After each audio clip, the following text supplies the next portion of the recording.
Ryan Anderson has no doubt where he got his love of music. Both of his parents are musicians, and Ryan has played in a band for years. The Seattle native not only plays the flute, clarinet, saxophone, guitar, and piano, he's a singer-songwriter as well. And oh yeah, he can play a little hoop too. It's no secret in the Husker Nation, Ryan Anderson is a smooth operator on the basketball court.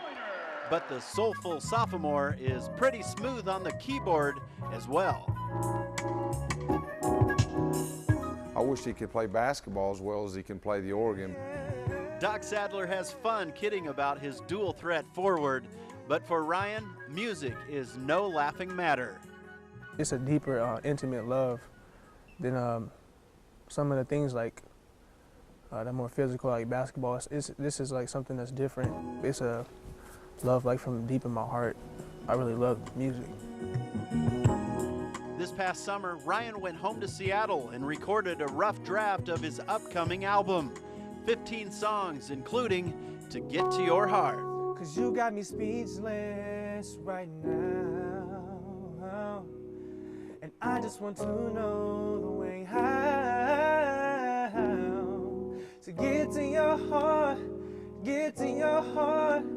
baby. I want a brand new start with you. Ryan says the game of basketball can sometimes consume him. That's when he turns to what he calls musical therapy. In life, you have to have a balance, you know what I mean? You can't put all your eggs in one basket, you know, get so consumed with things that it really bothers you. This is like, it keeps that balance, you know what I mean? All I'm trying to do is find a way to get to your heart. I'll get on here and I won't look at my clock, and then I'll look up, I'll be on there for 3 hours and won't even know it, you know? So you have to be careful. All I'm trying to do is find a way to little something. Ryan says he dreams of one day becoming a professional musician.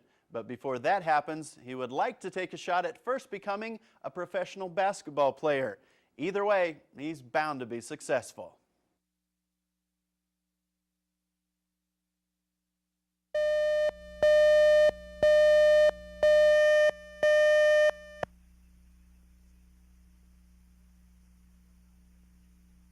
Back in 1999, Parrish McDonald and her husband left Illinois to move to Nebraska.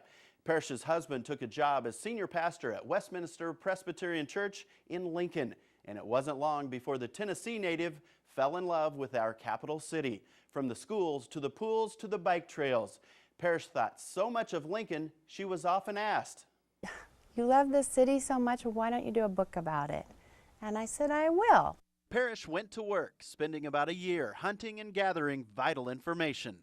I went around to the people I had met in Lincoln who I admired, civic leaders, organization leaders, educators, business leaders, and I said to them, "What do you think about Lincoln? What do you think will happen in the future?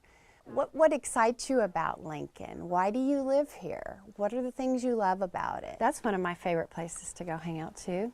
Jim McKee has enjoyed living in Lincoln all of his life. That's why he jumped at the opportunity to author this book. I like the cohesive part of the book, which makes it past, present, and future, something which has never been done for Lincoln before.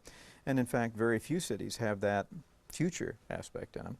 And tying in with Jules Sartori is just a great opportunity. Unlike McKee, the book's editor is new to the capital city. I moved here from Northern California, and I found Lincoln to be ever so welcoming. The people here are much warmer than the weather there. That warmth provided Burleigh with the perfect motivation to edit this 272-page hardcover book. To move to a city and then have everyone praise it almost instantaneously here gave me this wonderful feeling about the city. I'm looking at their future visions, obviously, of what's hopefully going to happen in Lincoln, and it lit up the experience of moving for me, which is a difficult one. And we ended up coming up with a collage, and I think it worked well. Yeah. This was my love letter to Lincoln.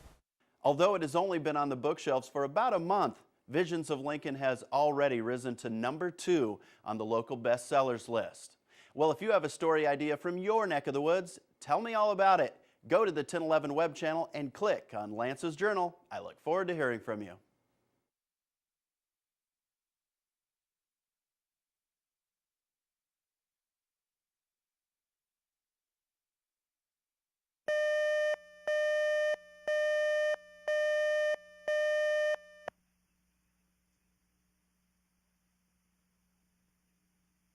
Amanda Egbert is a powerful young lady. The 10-year-old relishes the opportunity to show off the skills she's developed over the past 5 years. She's gotten to travel all around the United States, and in a couple of weeks, she'll take part in her first international competition.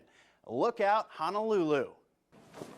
Amanda Egbert has amassed some pretty impressive hardware in her young Taekwondo career. Well, it took a lot of practicing. And all of that practicing has paid off. I got this trophy in Hastings. But for Amanda's dad, the trophies and the medals are secondary. Over a 5-year period, it's just amazing how much you see them grow up. From the first time standing on that mat facing those judges with your knees shaking versus now, it's just like getting up out of bed in the morning. She knows what she's doing. She has confidence to go out and do that. And much of that confidence is born out of persistence. From day one, Amanda's instructor has seen her as a true competitor. She decides she's going to go to a competition, and she works very hard trying to get herself ready, and I think that perseverance and persistence pays off. She's going to strike the board with the knife hand edge of her hand and break it. Okay? And just what is it that allows Amanda to best display her power? My kicks, my punches, my forms. In addition to the great exercise, Amanda's dad has seen big improvements in her schoolwork. Because of the repetition. When you're learning these forms over and over and over again, you're getting into that repetition, and it shows up in their schoolwork. So I think it's a great deal for any young boy or girl. Watching her determination when she gets in there, and watching, even if she doesn't win a first place trophy, she's still very happy with what she wins. She's a very good competitor. Hopefully this is something that she uses throughout her life, and hopefully it'll lead to big things for her. Amanda will join about 30 other Nebraskans in a couple of weeks as they head to Hawaii for the 16th annual Aloha Goodwill Games. Amanda's looking forward to competing against athletes from Canada, Mexico, and Japan.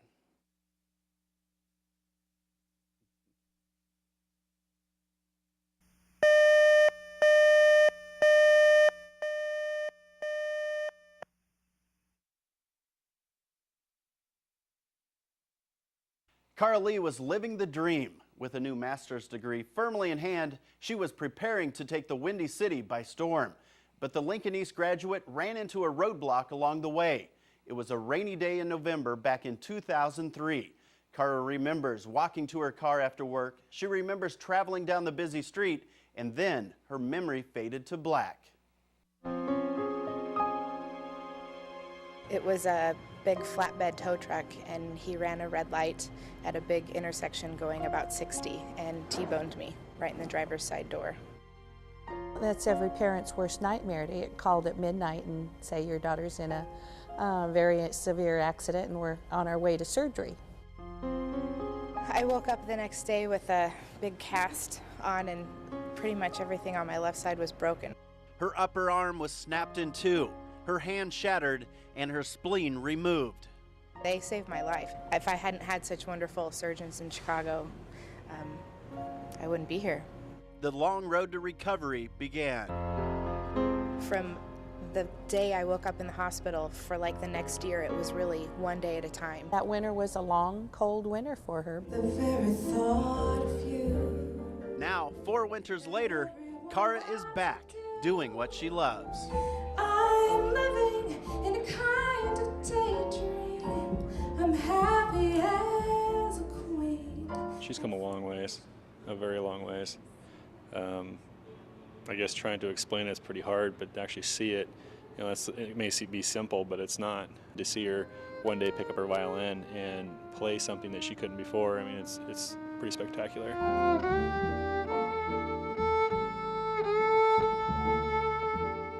It's just nice to see her starting to accomplish her dreams.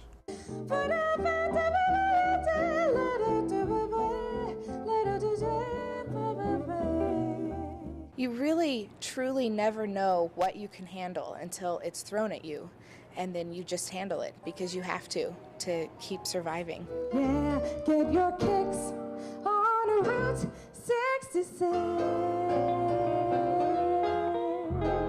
Yeah. These days, Cara continues to share her love of music as she teaches at Southeast Community College, Nebraska Wesleyan, and Doane College in Crete. For more information on Cara's new CD, go to KOLNKGIN.com and click on Lance's Journal.